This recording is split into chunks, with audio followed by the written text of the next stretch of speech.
औज़ु बिल्लाहि मिनश शैतानिर रजीम बिस्मिल्लाहिर्रहमानिर्रहीम अलिफ लाम मीम रा तिल्का आयातुल किताब वल्लज़ी उन्ज़िला इलैका मिर रब्बिकल हक़्क़ु वलाकिन्न अक्सरन नासि ला युमिनून। ये सूरा सूरह राद है। इस सूरा का नाम सूरह राद है और इस सूरा को शुरू करने से पहले चंद बातें मज़ामीन के तौर पर जहन में रहनी चाहिए। सबसे पहले ये कि इस सूरह का नाम सूरह राद है और राद के माना आते हैं बादल की गरज, गड़गड़ाहट, एक अब्र से दूसरे अब्र के साथ टक्कर खाने की आवाज़, एक बादल से दूसरे बादल के साथ टक्कर खाने की आवाज़। तो इस रात के माना आते हैं बादल की गरज, गड़गड़ाहट, एक अब्र से दूसरे अब्र के साथ टक्कर खाने की आवाज़। दूसरा कौल ये है कि बादलों के चलाने वाले फरिश्ते की आवाज़। ये लफ्ज़ी माना है, लेकिन इसका मतलब हरगिज़ ये नहीं है कि इस सूरह में बादल की गरज, बिजली की चमक से बहस की गई है, बल्कि ये सिर्फ अलामत और निशानी के तौर पर है। अलामत और निशानी के तौर पर ये जाहिर करता है कि ये वो सूरा है जिसमें रात का जिक्र किया गया है। जो मानावी लिहाज से अगर हम देखते हैं तो माना आते हैं फरिश्ते की आवाज़ हो या बिजली की चमक, गड़गड़ाहट, एक अब्र से दूसरे अब्र की तक टकराने की जो आवाज़ है। अगर हम लफ्ज़ी लिहाज से देखते हैं तो इसका मतलब ये नहीं है कि इस सूरह में बादल की गरज के मसले से बहस की गई है, बल्कि ये सिर्फ अलामत के तौर पर ये बात जाहिर करती है कि ये वो सूरा है जिसमें रात का जिक्र किया गया है। अब नंबर आता है ज़माने नुज़ूल से मुताल्लिक, यानी इस सूरह के नाजिल होने का ज़माना क्या है।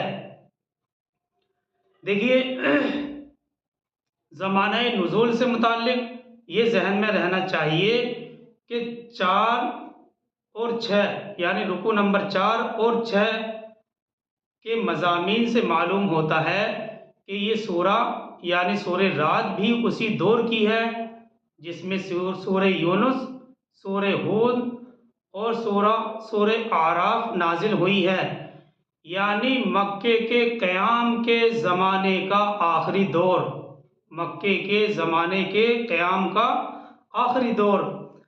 और अगर हम मज़ामीन देखते हैं इस सूरह के तो मालूम होता है, मज़ामीन से साफ ज़ाहिर होता है कि नबी सल्लल्लाहु अलैहि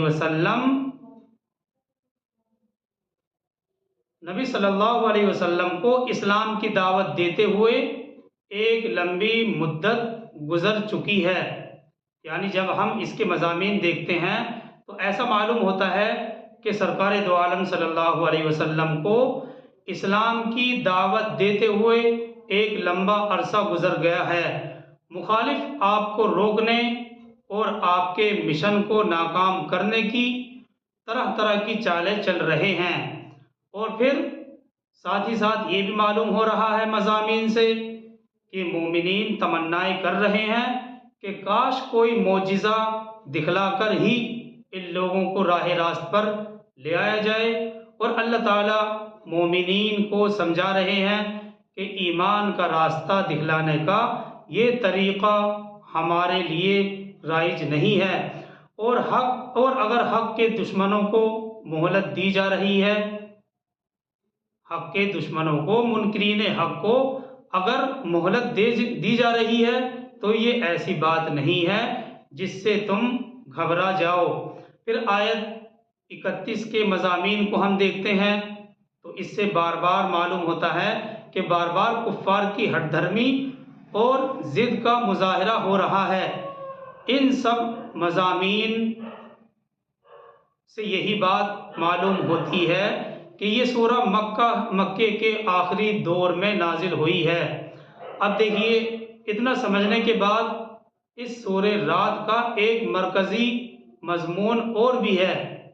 इस सूरे रात का एक बड़ा मजमून, एक मरकज़ी हैसियत रखने वाला मजमून और भी है, और ये मजमून पहली ही आयत में पेश कर दिया गया है।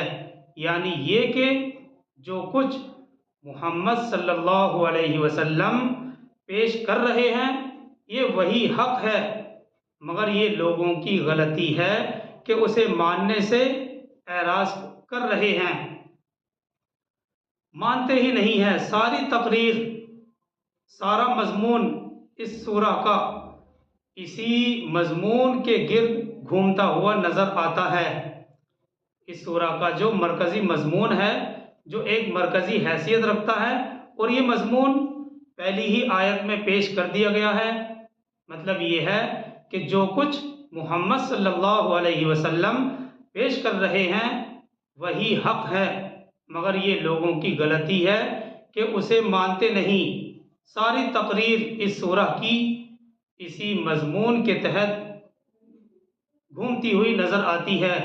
और इस सूरे रात में हम देखेंगे कि मुखालिफीन के एतराज़ को जिक्र किए बगैर, यानी अल्लाह सुब्हानहू व तआला ने मुखालिफीन का ना तो नाम जिक्र किया, ना उनके एतराज़ को जिक्र किया। उनके एतराज़ को जिक्र किए बगैर उनके जवाब दिए गए हैं, और उन शुबहात को ख़त्म किया गया है जो मोहम्मद सल्लल्लाहु अलैहि वसल्लम के मिशन से मुताल्लिक लोगों के दिलों में पाए जा रहे थे। बहरहाल ये सरसरी मज़ामीन है जो इस सूरा में हम तफसील के साथ पढ़ेंगे। बहरहाल चलते हैं इस सूरा रात की पहली आयत की तरफ। अलिफ लाम मीम रा तिल्का आयातुल किताब। अलिफ लाम मीम रा, जैसा कि हम पहले भी पढ़ चुके हैं, ये हुरूफ मुक़त्ताअत में से है। वल्लाहु आलमु बिमुरादिही बिज़ालिक। तिल्का आयातुल किताब, ये किताब, ये अल्लाह की किताब की आयात हैं, किताब इलाही की आयात हैं। वल्लज़ी उन्ज़िला इलैका मिर रब्बिकल हक़्क़ु वलाकिन्न अक्सरन्नासि ला युमिनून। अगला हिस्सा है, और ए नबी सल्लल्लाहु अलैहि वसल्लम, जो चीज़ आप पर नाजिल की गई है आपके रब की तरफ से वो हक है, लेकिन अक्सर लोग ईमान नहीं लाते। वल्लज़ी उन्ज़िला इलैका मिर रब्बिकल हक़्क़ु वलाकिन्न अक्सरन्नासि ला युमिनून। और ए नबी सल्लल्लाहु अलैहि वसल्लम, जो चीज़ आप पर नाजिल की गई है आपके रब की तरफ से वो हक और सच है, लेकिन अक्सर लोग ईमान नहीं लाते। ये इस सूरा का मरकज़ी मफ़हूम है, जिसमें कलाम के मकसद को चंद लफ्ज़ों में समो दिया गया है, चंद लफ्ज़ों के अंदर बयान कर दिया गया है। वल्लज़ी उन्ज़िला इलैका मिर रब्बिकल हक़्क़ु वलाकिन्न अक्सरन्नासि ला युमिनून। और ए नबी सल्लल्लाहु अलैहि वसल्लम, जो चीज़ आप पर नाजिल की गई है आपके रब की तरफ से वो हक है, लेकिन अक्सर लोग ईमान नहीं लाते। यही है इस सूरा का मजमून, जिसमें कलाम के मकसद को चंद लफ्ज़ों में बयान कर दिया गया है। अब देखिए, यहाँ पर जो मुखातब हैं वो सरकार दो आलम सल्लल्लाहु अलैहि वसल्लम हैं, और आपको खिताब करते हुए अल्लाह ताला फरमा रहे हैं, ए नबी, तुम्हारी कौम के अक्सर लोग इस तालीम को कबूल करने से इनकार कर रहे हैं। ए नबी सल्लल्लाहु अलैहि वसल्लम, मुखातब नबी सल्लल्लाहु अलैहि वसल्लम हैं, और अल्लाह सुब्हानहू व तआला ये फरमा रहे हैं, ए नबी, तुम्हारी कौम के अक्सर लोग इस तालीम को कबूल करने से इनकार कर रहे हैं, मगर हकीकत ये है कि उसे हमने तुम पर नाजिल किया है, और यही सच है, चाहे लोग उसे माने या ना माने। अब देखिए, इसके बाद, इस मुख्तसर सी तमहीद के बाद, ये जो मुख्तसर सी तमहीद बयान की गई है, उसके बाद अब अगली आयत से असल तकरीर शुरू हो रही है इस सूरा की, जिसमें मुनकिरीन हक को ये समझाया गया है और ये समझाने की कोशिश की गई है कि ये तालीम क्यों हक है। यानी ये तालीम जो नबी सल्लल्लाहु अलैहि वसल्लम आपके सामने बयान कर रहे हैं, ये तालीम क्यों हक है और इसकी वजूहात क्या हैं, और इस तालीम के बारे में तुम्हारा अपना रवैया किस कदर गलत है। इस पूरे मजमून को समझने के लिए ये बात पेश नज़र रहनी चाहिए कि नबी सल्लल्लाहु अलैहि वसल्लम, सरकार दो आलम सल्लल्लाहु अलैहि वसल्लम उस वक्त जिस चीज़ की तरफ लोगों को बुला रहे थे वो 3 बुनियादी बातों पर मुश्तमिल थी। सरकार दो आलम सल्लल्लाहु अलैहि वसल्लम उस वक्त जिस चीज़ की तरफ लोगों को दावत दे रहे थे वो 3 बुनियादी बातों पर मुश्तमिल थी। नंबर 1 ये कि कुदरत पूरी की पूरी अल्लाह ही की है, इसलिए उसके सिवा कोई इबादत और बंदगी के लायक नहीं। नंबर 1 ये है कि कुदरत पूरी की पूरी अल्लाह ही की है, इसीलिए उसके सिवा कोई इबादत और बंदगी के लायक नहीं। नंबर 2 ये कि इस जिंदगी के बाद एक दूसरी जिंदगी है जिसमें तुमको अपने आमाल की जवाबदेही करनी है। नंबर 2 ये है कि इस जिंदगी के बाद यानी दुनियावी जिंदगी के बाद एक दूसरी जिंदगी है, आखिरत की जिंदगी, जिसमें तुमको अपने आमाल की जवाबदेही करनी है। नंबर 3 ये कि मैं अल्लाह का रसूल हूँ, मैं अल्लाह का पैगंबर हूँ और जो कुछ मैं पेश कर रहा हूँ ये अपनी तरफ से नहीं बल्कि अल्लाह की तरफ से पेश कर रहा हूँ। यही 3 बातें थीं जिन्हें मानने से लोग इनकार कर रहे थे। इन्हीं 3 बातों को इस मजमून में मुख्तलिफ तरीक़ों से समझाने की कोशिश की गई है। आगे चलते हैं आयत 2 की तरफ। अल्लाहुल्लज़ी रफ़अस समावाति बिग़ैरि अमदिन तरौनहा, ये आयत नंबर 2 है। अल्लाहुल्लज़ी रफ़अस समावाति बिग़ैरि अमदिन तरौनहा, अल्लाह वो है जिसने आसमानों को बगैर सुतून के बुलंद कर रखा है। अल्लाह की ज़ात वो है जिसने आसमानों को बगैर सुतून के बुलंद कर रखा है कि तुम उसे देख रहे हो।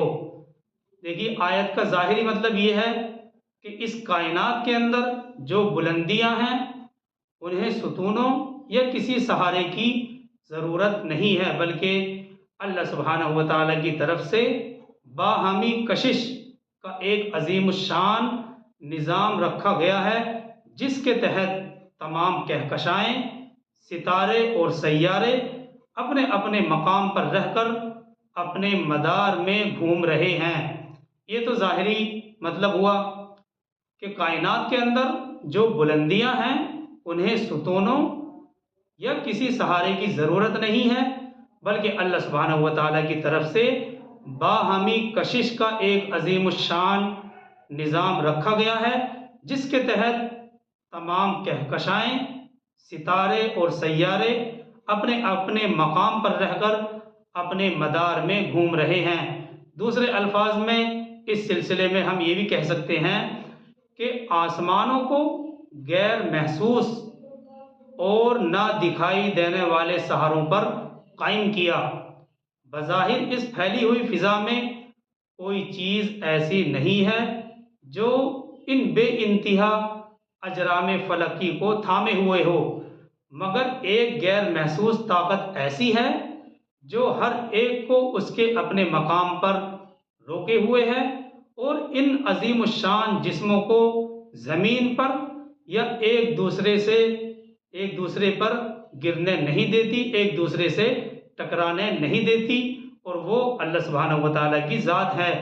इस आयत 2 में इरशाद अल्लाह ने ये फरमाया, यानी अल्लाह ऐसा है कि जिसने आसमानों को इतने बड़े वसी और बुलंद कुब्बे को बगैर किसी सुतून के ऊंचा खड़ा कर दिया है, जैसा कि तुम इन आसमानों की इस हालत को देख रहे हो।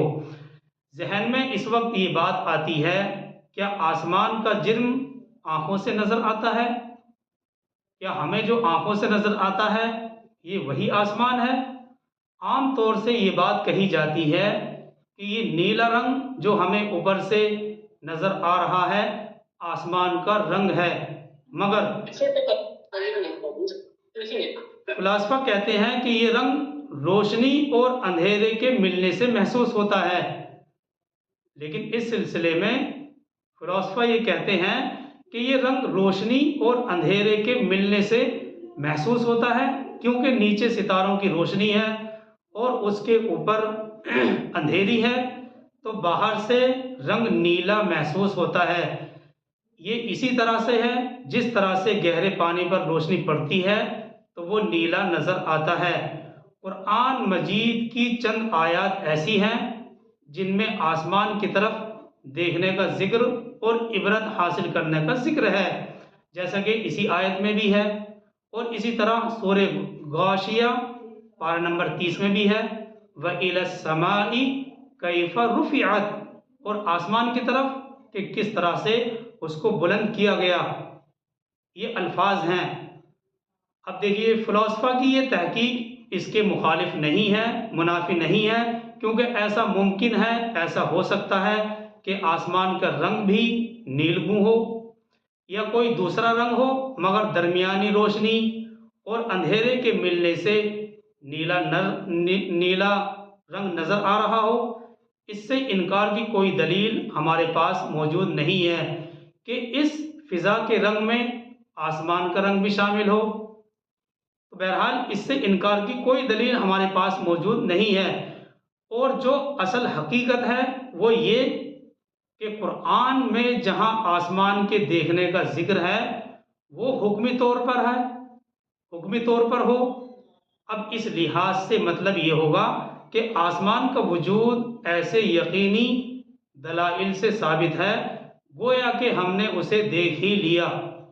ये सारी वजाहत तफसीर रूहुल मानी से माखूज है। अब देखिए, ये भी मुमकिन है कि कुरान में जहाँ आसमान के देखने का जिक्र है वो हुक्मन हो। इस लिहाज से मतलब ये होगा कि आसमान का वजूद ऐसे यकीनी दलाइल से साबित है कि गोया कि हमने देख ही लिया। ये वजाहत रूहुल मानी से माखूज है। आगे इसी आयत 2 में है, सुम्मस्तवा अलल अर्श, फिर वो मुतमक्किन हुआ अर्श पर।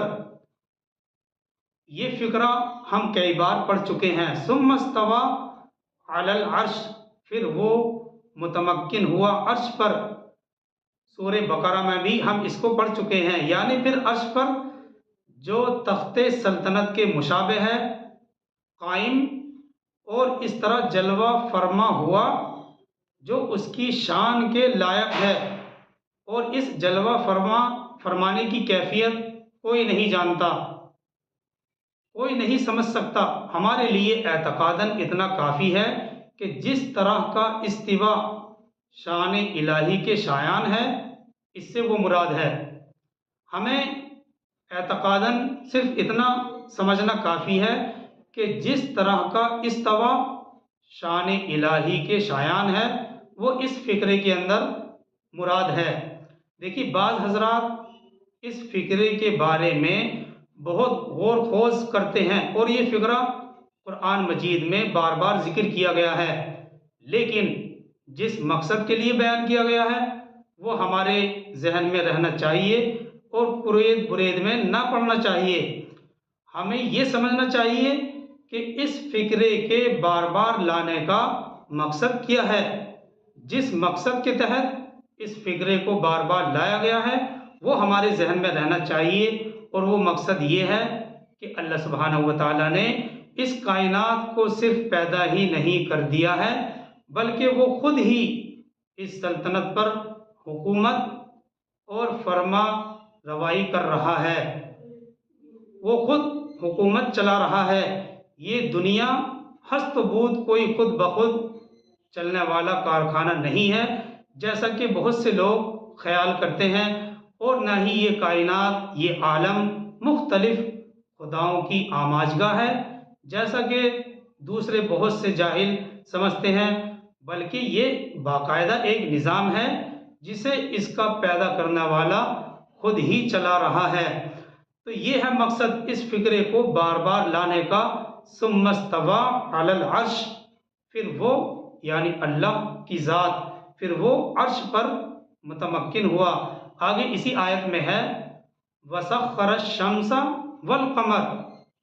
एक मुफस्सिर ने इस फिक्रे का तर्जुमा ये किया है, और उसने यानी अल्लाह सुब्हानहू व तआला की ज़ात ने, उसने मुसलसल काम में लगा दिया सूरज और चांद को।